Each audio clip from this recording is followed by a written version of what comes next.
Thank you very much, Andrew. I might stand behind the podium because I've been making notes throughout the whole sessions today, so I just want to refer to the notes, so let's go. Thank you.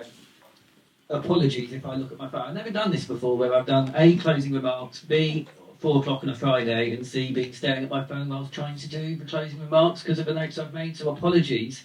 But I wanted to say firstly that actually, and I don't talk about this a lot, addressing food poverty and sustainability is personally really important to me. I grew up in a village called Five Ashes, lovely village in East Sussex, if you guys know it, and really lovely village. You wouldn't know there was food poverty there, and yet there is, and it's hidden.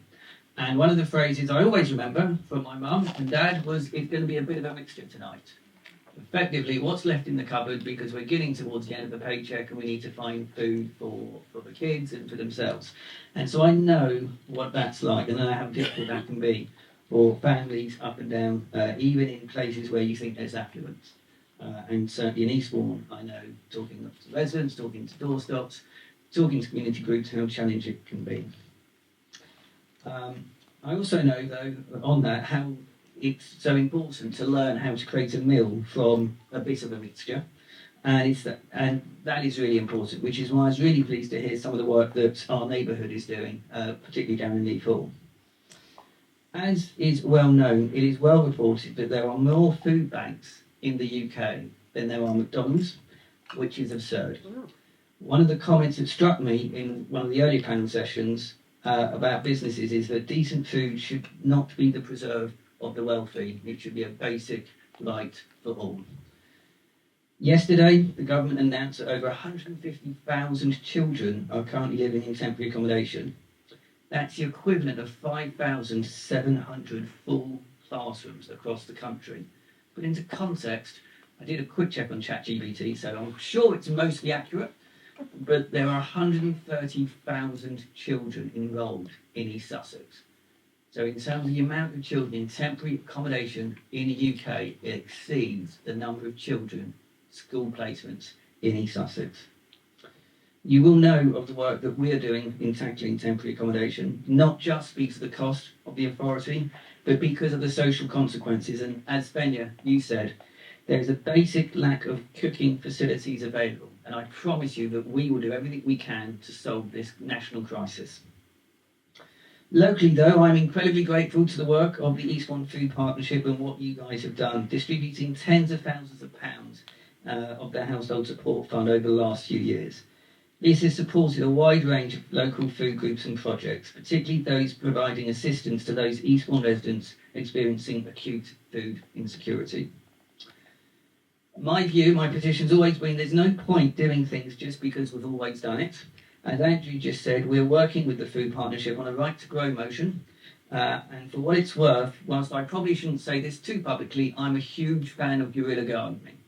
I think it's a massive thing that we can do locally, and I'd really be keen to see more of that.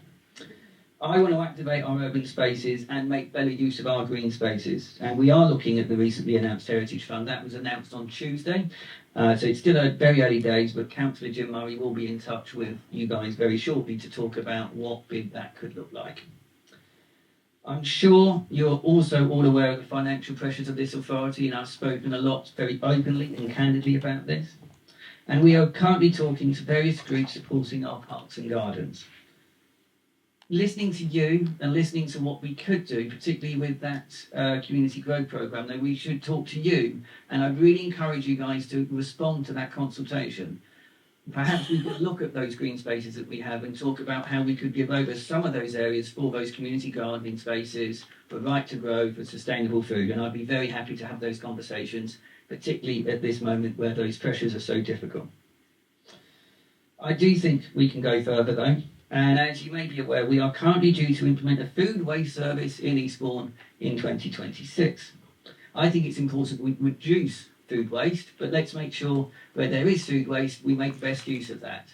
And again, I would commit to working with the Eastbourne Food Partnership as we start rolling out that food waste programme.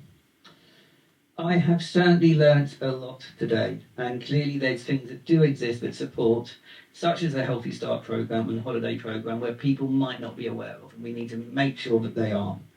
I'm also very keen on progressing how businesses can support the local community gardens as well.